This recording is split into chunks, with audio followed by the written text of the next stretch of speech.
Hello mayam, mayam ngasi dia mu Nong Hangkhraba Neem Oil capture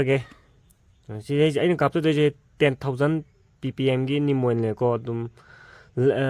chinau sing na lining ga so ai description da hapcharam ge 10,000 ppm gi Neem Oil do ado hujik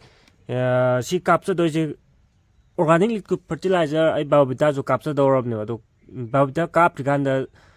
sigi Neem Oil ja hana kapaga tin nong ta ga matungda tin ji am kan lakal leba duna hana hatu ga tin ja hatu ga liquid fertilizer ko na capture ni go liquid fertilizer hana kapaga di kana ba phangde ba duna hana Neem Oil na hana capture do ni sigi sina bai mawong ji ting liter amada 2 to 3 ml yala kap to ne ba do 2 ml kaktang yala kap da dum phajana siba ngam bane kayam kana bane water soluble phajana oi bane go abadi sat ising da sat soluble phajana oi bane akoi gi Neem Oil khudima kano tawdaga di ising da sat soluble oi da bazu lay ba ado si di soluble sat oi bane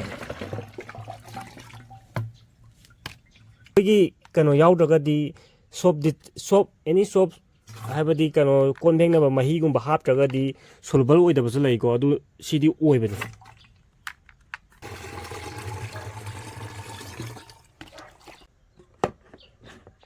kum khujilaga habet ni khaibirani sida soluble dum phajana oi ba ngam bane hojik capture doi je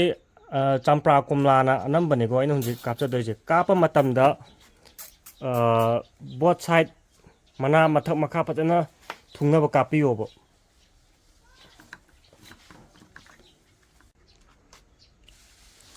Neem Oil kap khraga dum one day gi matungda organic liquid fertilizer dum kalok paga chokai jego to tar jo dum 2 days 3 days le kap ke sya dum nongma bukan khade dum akai ba leitre Neem Oil je kap khra matungda 6 hours ki manungda nong tar aga di kam kana phangde go dubu 6 hours ki matungda tarak pa nong orga di akai ba so leitre go kap polo jile na han ma pan bani ma pan pa na sare ka poisu makha de hawraga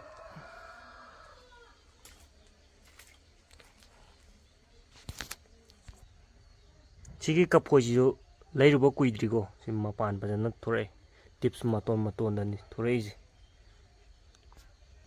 agi thai 7 pruning tawgibodo new growth phajal laaga new growth ano no lak pajide deba kana tawri mahi tam iji phajana loi thora bani sumaina laiba new growth macha laiba sing sida su yawre sumaina loi yawrok toin ngasigi di matang saida losin jarage